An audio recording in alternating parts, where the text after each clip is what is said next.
Imagine a material so revolutionary that it launched an entirely new industry, one that did not exist in nature at all, created for the very first time by human hands inside a small home laboratory in 1907.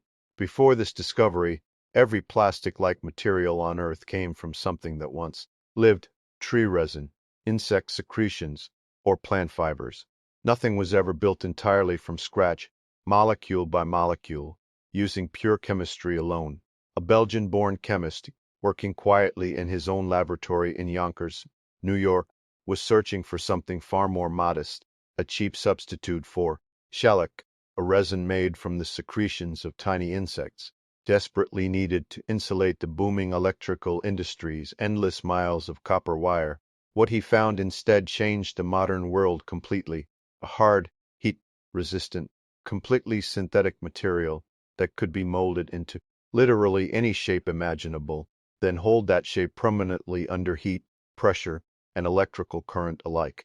This material would soon appear in radios, telephones, jewelry, automobiles, kitchenware, and eventually military equipment during the largest war the world had ever seen, touching nearly every corner of daily life within just a few short decades. And yet today, most people have never even heard its name, despite the fact that it quietly paved the way for literally every piece of plastic surrounding us right now, from the phone in your pocket to the device you are using to watch this very video. This is the history of Bakelite, the material that made the modern world possible. It is a story that begins with a desperate industrial shortage, unfolds through a single dramatic night of experimentation, and eventually spreads across every corner of the 20th century. From jazz-age radios, to wartime rifles, to the streamlined design of the modern age itself. The man behind this discovery, Leo Baekeland, was not trying to change the world. He was trying to solve a specific, practical problem, and in doing so, he accidentally created something far bigger than he ever could have imagined at the time. Within just a few years, his invention would build an entire corporation, reshape industrial manufacturing, and influence the aesthetic direction of an entire design era before eventually fading into obscurity as newer, cheaper plastics took its place decades later. But Bakelite never truly disappeared. It simply transformed, evolving from a household name into a rare and treasured collector's item, quietly hiding in plain sight inside old radios, jewelry boxes, and attic drawers all across the world today. To understand why Bakelite mattered so much, you first have to understand shellac, the resin it was designed to replace, and just how strange and fragile that earlier material truly was. Shellac came from the secretions of tiny lac insects living on trees across India and Southeast Asia, harvested by hand in the slow, labor-intensive process that had barely changed for centuries before the 20th century began. By the early 1900s, the electrical industry was expanding at an explosive pace, stringing wires across entire countries to power homes, factories, and the rapidly growing telephone network connecting cities together for the first time. Every single one of those wires needed insulation to prevent electrical current from arcing dangerously, and shellac, imported at great expense from the other side of the world, was the primary material available for the job. Demand for shellac soon outpaced what Indian lac farmers could realistically supply, driving prices sharply upward and leaving American manufacturers desperately searching for a cheaper, more reliable, domestically producible alternative. Leo Baekeland, already a successful and independently wealthy chemist, having previously invented profitable photographic paper technology, turned his private laboratory's attention toward this very problem, setting out to synthesize a shellac substitute from scratch. He had no idea that his search for a modest industrial replacement would soon lead him toward one of the most significant chemical discoveries of the entire 20th century. Bakeland was not the only chemist chasing this goal. Researchers across Europe and America had been experimenting for years with phenol and formaldehyde, two chemicals known to react and form a sticky, resinous substance. Though nobody had yet figured out how to control that reaction properly. Earlier attempts consistently produced a useless, gummy mess, a substance that never fully hardened. It could not be shaped into anything practical, leaving most chemists to abandon the approach entirely as a scientific dead-end not worth further pursuit. Bakeland, however, suspected the problem was not the chemicals themselves, but rather the conditions under which they were combined, believing that careful control of heat, pressure, and precise timing might finally unlock a usable, stable material. Working alone in his private laboratory, funded entirely by his own earlier success, he had both the resources and the freedom to experiment patiently, without answering to investors or a company demanding immediate results on a fixed timeline. On a night in 1907, inside his cluttered home laboratory in Yonkers, New York, Leo Baekeland finally achieved the breakthrough he had been carefully working toward for months. He combined phenol and formaldehyde inside a sealed, pressurized metal vessel he had specifically designed for this purpose, later nicknamed the Bakelizer, allowing him to control temperature and pressure with far greater precision than any previous researcher had attempted. As the mixture heated under controlled pressure, a chemical reaction began transforming the liquid into something entirely new, a substance that gradually hardened into a solid resin, unlike anything Baekeland had produced in his countless earlier experiments. When he finally opened the vessel, he found a hard, amber-colored block that resisted scratching, would not melt when held near an open flame, and remained completely unaffected by common solvents that would have dissolved earlier resin formulas instantly. Baekeland tested the material rigorously, striking it with a hammer, heating it directly over a flame, and submerging it in various chemicals, watching in growing amazement as it withstood every single test he could devise. That night, he realized almost immediately that he had not simply found a shellac substitute. He had created something genuinely unprecedented, a completely synthetic material with properties no natural resin could ever hope to match or replicate. By morning, standing exhausted in his laboratory as sunlight streamed through the window, Leo Baekeland understood he had just changed the course of industrial chemistry forever. He named his discovery Bakelite, combining his own surname with the suffix commonly used for synthetic materials, a naming choice that would soon become recognizable in households across the entire world within just a few short years.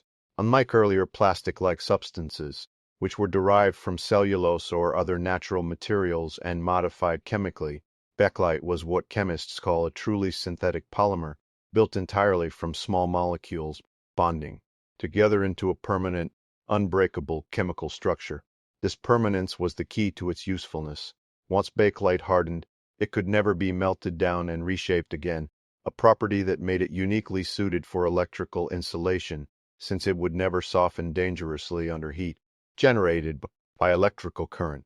Bakeland spent the following months conducting additional tests, refining his process, and beginning the careful work of documenting exactly how to reliably reproduce this remarkable new material on a consistent, repeatable basis for future use. Knowing he had discovered something genuinely significant, Leo Bakeland moved quickly and carefully to protect his invention before revealing it publicly to the wider scientific community. He filed a comprehensive patent application in 1907, describing not just the finished material itself, but the entire process required to produce it, a level of legal thoroughness that would later prove essential in protecting his invention from competitors. In February 1999, Bakeland formally announced his discovery to the American Chemical Society in New York, presenting samples of the new material to an audience of scientists and industrialists eager to understand its practical applications. The presentation generated immediate, intense interest. The attendees recognized instantly that this new synthetic resin could solve pressing problems across multiple industries, particularly the rapidly growing field of electrical manufacturing and insulation. Within months, Bakeland established the General Bakelite Corporation, moving quickly to build manufacturing facilities capable of producing his material at a commercial scale, large enough to meet the growing demand he correctly anticipated. The company adopted a memorable slogan, calling Bakelite the material of 1,000 uses, a bold claim at the time that would soon prove to be a significant understatement of just how versatile this new substance would eventually become. Bakeland himself remained deeply involved in the company's operations, personally overseeing quality control and continuing to refine the manufacturing process even as demand for his invention grew far beyond what he had originally anticipated. Patent protection Bakeland secured proved crucial, giving his company a genuine legal monopoly over the production process for years, a significant advantage that allowed General Bakelite Corporation to establish itself firmly before serious competitors could enter the market. Other chemists and companies quickly attempted to develop similar synthetic resins, hoping to capitalize on the same growing demand, but Bakeland's thorough patent filing made it difficult for rivals to legally replicate his exact process without risking costly litigation. Investors took notice of the company's rapid early success, and additional capital flowed steadily into expanding production capacity, allowing General Bakelite Corporation to construct larger facilities capable of meeting orders from an increasingly diverse range of industrial clients. By the early 1910s, what had begun as a single chemist's private laboratory experiment had transformed into a genuine industrial enterprise, employing hundreds of workers, supplying materials to some of the largest manufacturing companies in the entire country. The electrical industry became Bakelite's first and most important customer, exactly as Leo Baekeland had originally intended when he first began searching for a shellac substitute years earlier. Electrical switches, circuit breakers, and insulating panels made from Bakelite quickly replaced older materials throughout power plants and industrial facilities, valued for their ability to withstand both high electrical voltage and significant heat without degrading. The automobile industry, still relatively young and rapidly expanding during this period, adopted Bakelite enthusiastically for ignition system components, particularly distributor caps, which needed to resist both engine heat and constant vibration reliably. Telephone manufacturers found Bakelite ideally suited for receiver housings and internal components, replacing older, more fragile materials with something that could withstand daily handling by millions of customers across the country. Factories producing Bakelite components multiplied rapidly throughout the 1910s, employing thousands of workers who operated heavy molding presses, transforming raw resin powder into precisely shaped industrial parts on a genuinely massive scale. Engineers appreciated Bakelite's unique combination of properties: an electrical insulator that was also remarkably durable, heat-resistant, and capable of being molded into complex shapes impossible to achieve with earlier materials like wood or ceramic. By the end of the decade, Bakelite had firmly established itself as an essential industrial material, quietly embedded inside countless machines and devices that ordinary consumers interacted with every single day without realizing it. The material's ability to be precisely molded also reduced manufacturing costs significantly, since a single mold could produce thousands of identical components quickly, eliminating the slower hand-finishing processes required by earlier materials like wood or hard rubber. Power utility companies specifically valued Bakelite's fire-resistant properties, since unlike many earlier insulating materials, it would not easily ignite or spread flame if exposed to electrical faults, significantly reducing the risk of dangerous industrial fires. Shipbuilders began incorporating Bakelite components into vessel electrical systems, appreciating the material's resistance to moisture and salt air corrosion, conditions that quickly degraded many alternative materials used in earlier marine electrical installations. As word of Bakelite's reliability spread throughout industrial circles, orders arrived from an increasingly diverse range of manufacturers, each discovering new practical applications for a material originally designed simply to insulate electrical wire. By the 1920s, Bakelite had moved decisively beyond factories and power plants, entering American homes directly through one of the decade's most beloved new inventions, the radio. Radio manufacturers embraced Bakelite for cabinet housings, appreciating both its durability and its ability to be molded into increasingly stylish shapes, transforming radios from purely functional devices into genuine decorative centerpieces for the family living room.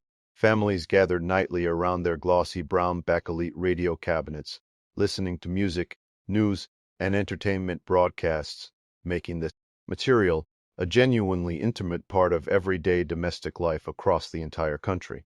Jewelry designers discovered Bakelite's creative potential as well, producing colorful bangles, brooches, and necklaces in vibrant reds, greens, and ambers that became remarkably fashionable among stylish women throughout the Roaring Twenties. Unlike expensive precious materials, Bakelite jewelry was relatively affordable, allowing middle-class women to enjoy fashionable, eye-catching accessories that had previously been available only to the wealthy elite of American society. Kitchenware manufacturers incorporated Bakelite into handles for pots, pans, and utensils, valued for staying cool to the touch even when the metal cookware itself grew dangerously hot during regular everyday cooking. By the end of the decade, Bakelite had become a genuine household name, recognized and trusted by ordinary American consumers who encountered the material constantly throughout their daily domestic routines. Toy manufacturers also embraced Bakelite enthusiastically, producing colorful building blocks, small figurines, and game pieces that proved far more durable than the wood and tin toys that had previously dominated the children's play market.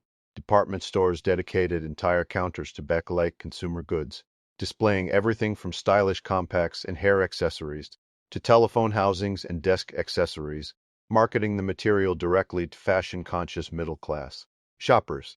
The Jazz Age's broader cultural embrace of modernity and mass production found a natural material ally in Bakelite, whose factory-molded uniformity and bold available colors perfectly matched the era's growing fascination with industrial design and consumer novelty. Women's magazines regularly featured advertisements showcasing the latest Bakelite fashion accessories, helping cement the material's reputation as both practical and genuinely stylish among a rapidly growing base of enthusiastic consumers nationwide. General Bakelite Corporation understood early that impressive chemistry alone would not guarantee commercial success and invested heavily in marketing campaigns designed to showcase the material's remarkable versatility to both industrial buyers and everyday consumers. The company's memorable slogan, "The material of 1,000 uses," appeared prominently across trade publications, popular magazines, and elaborate showroom displays, deliberately emphasizing Bakelite's almost limitless range of practical applications. Sales representatives traveled extensively, visiting manufacturers across numerous industries to demonstrate Bakelite's unique properties firsthand, often dramatically striking samples with hammers or holding them near open flames to prove their exceptional durability. Trade fairs and industrial exhibitions became important marketing opportunities, with Bakelite Corporation maintaining elaborate booth displays showcasing dozens of different products manufactured from their signature material to impress potential business clients. The company published detailed catalogs illustrating the enormous range of possible Bakelite applications, from massive industrial machinery components down to small, delicate jewelry pieces, deliberately reinforcing their bold thousand uses marketing claim. Magazine advertisements specifically targeting consumers emphasize Bakelite's modern, sophisticated image, associating the material with contemporary fashion, technological progress, and the broader optimistic spirit defining American culture throughout the 1920s. This aggressive, sustained marketing strategy proved remarkably successful, transforming Bakelite from an obscure industrial chemical compound into a widely recognized and genuinely trusted consumer brand within just a single decade. Theo Baekeland himself became something of a public figure during this period, frequently interviewed by newspapers and magazines eager to profile the chemist behind such a commercially successful and culturally significant invention. The company's rapid growth attracted attention from Wall Street investors, and General Bakelite Corporation's expanding factories and rising profits made it one of the notable industrial success stories of the early 20th century American business landscape. Competitors inevitably emerged, developing their own synthetic resins and phenolic plastics, but Bakelite's early market entry, strong patent protection, and effective branding allowed the original company to maintain a significant competitive advantage for years. By the mid-1920s, the word Bakelite had entered common American vocabulary as a generic term for molded plastic products generally, a linguistic phenomenon reflecting just how thoroughly the brand had embedded itself within popular culture. The 1930s brought a distinctive new design movement to America. Art Deco and Bakelite proved perfectly suited to the era's bold geometric aesthetic, sharp angular lines, and fascination with streamlined modernity. Industrial designers embraced Bakelite specifically because it could be molded into precise geometric shapes impossible to achieve economically with traditional materials like wood or metal, giving Art Deco products their distinctively sleek, futuristic appearance.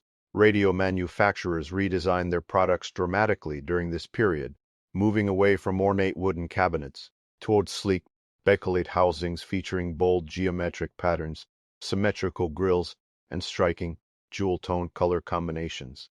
Luxury hotels and ocean liners incorporated Bakelite fixtures throughout their interiors, from elegant elevator control panels to sophisticated light switch plates, reflecting the material's growing association with modern sophistication and refined taste. Fashion accessories made from Bakelite embraced the Art Deco aesthetic enthusiastically, with jewelry designers creating boldly geometric bangles, brooches, and hair accessories that perfectly complemented Yera's distinctive architectural and fashion sensibilities.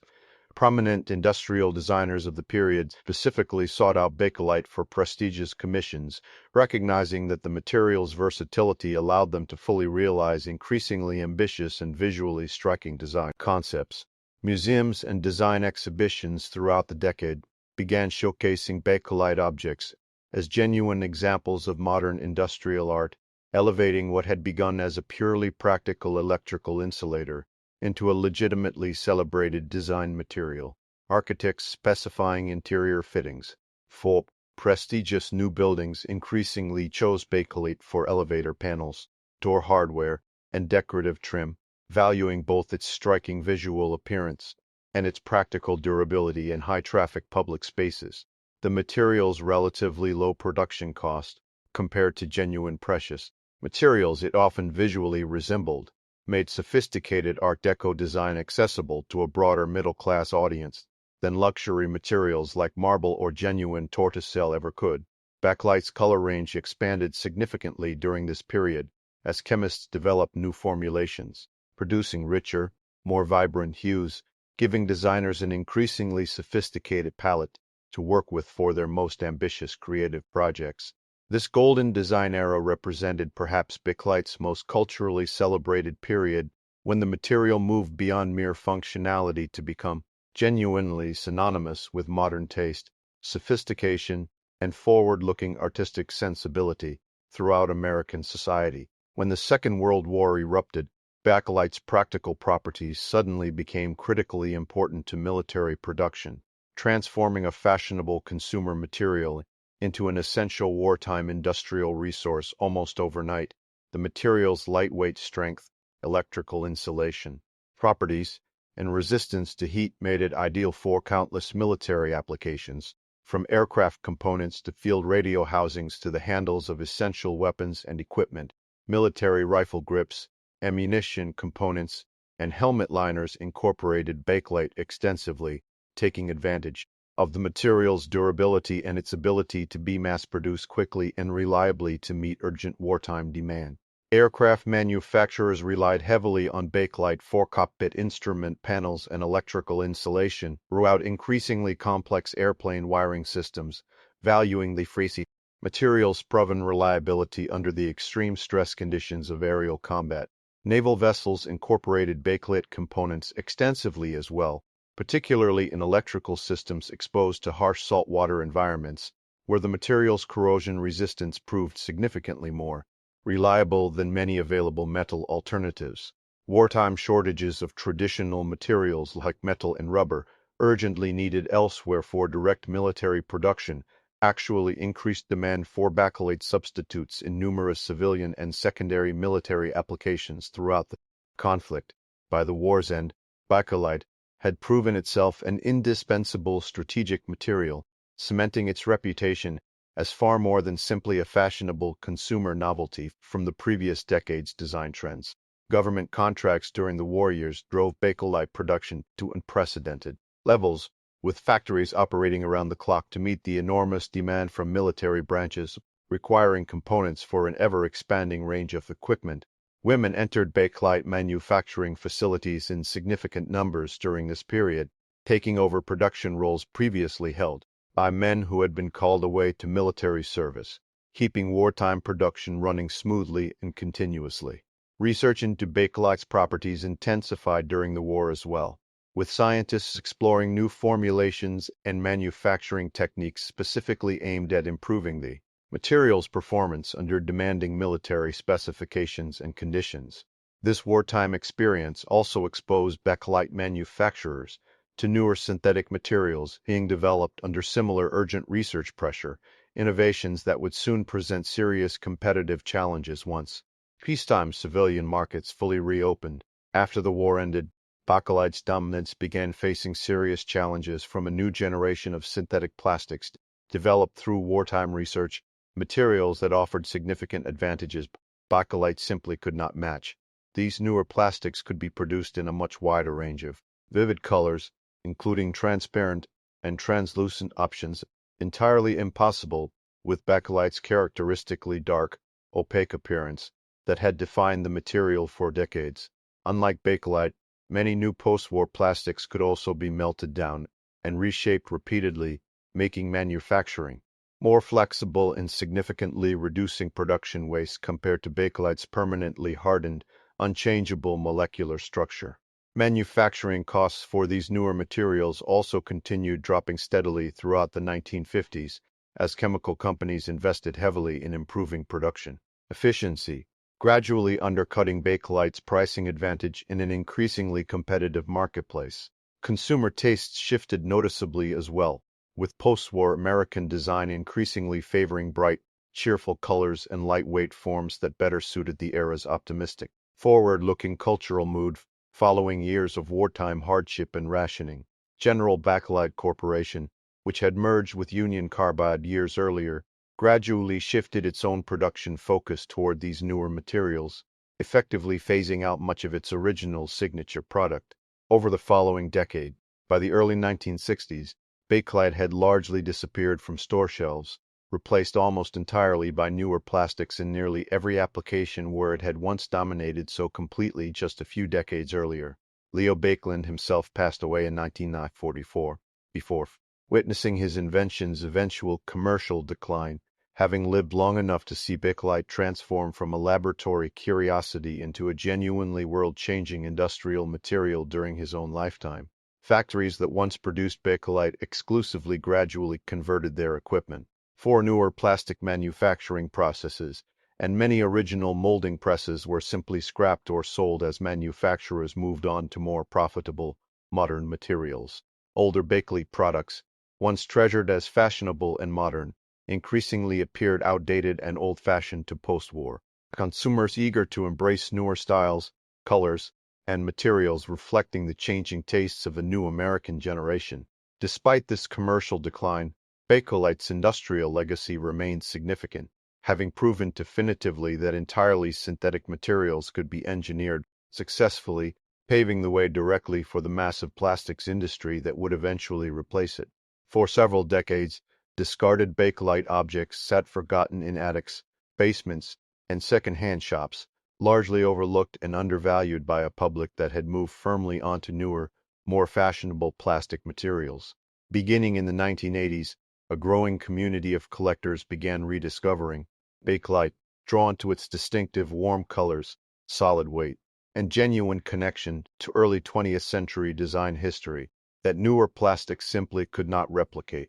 Vintage Bakelite jewelry in particular experienced a remarkable resurgence in popularity, with collectors actively seeking out colorful bangles, brooches, and necklaces from the 1920s and 1930s at flea markets, estate sales, and specialized antique shops.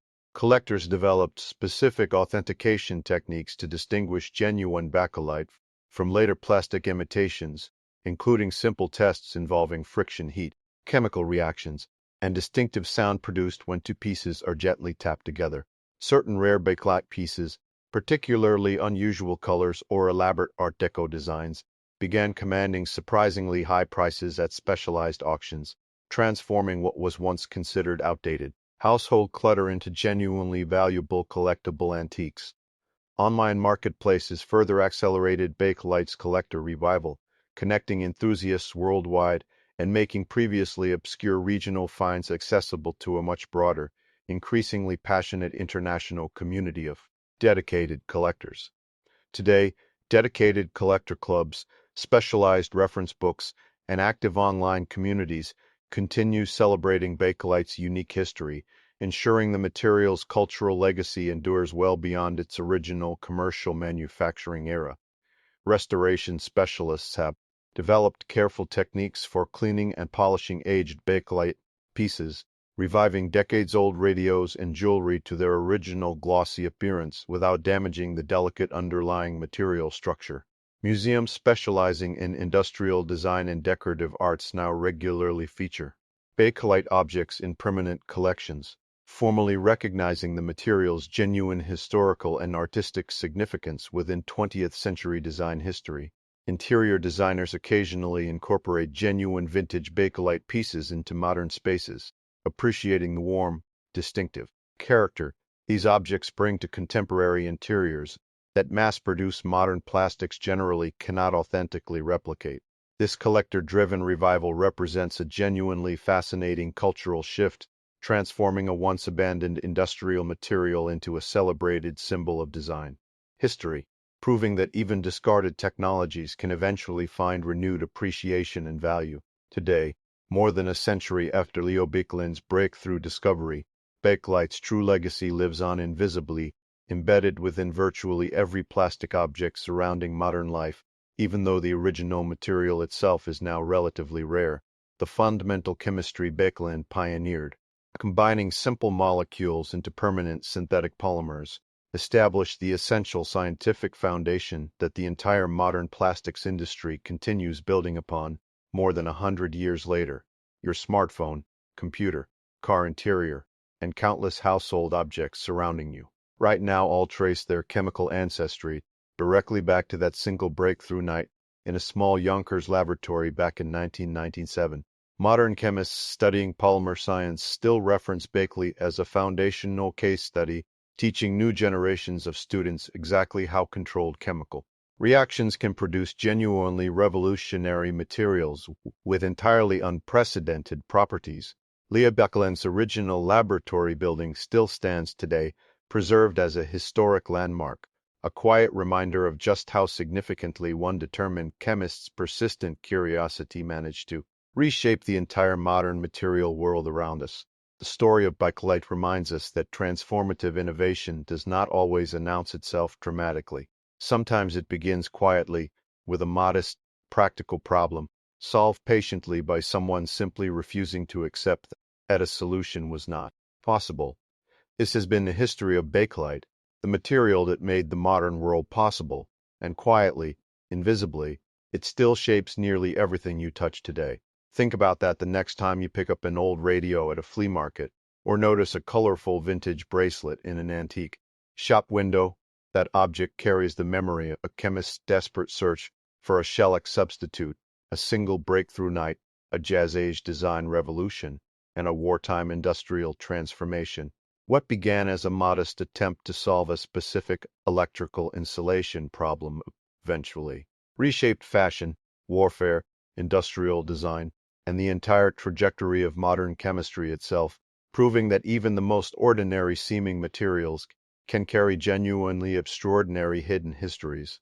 And somewhere, right now, a chemist in a modern laboratory is building on Bakeland's original discovery, developing new synthetic materials that will someday become just as invisible and just as essential to daily life as Bakelite eventually became to the world it quietly helped create.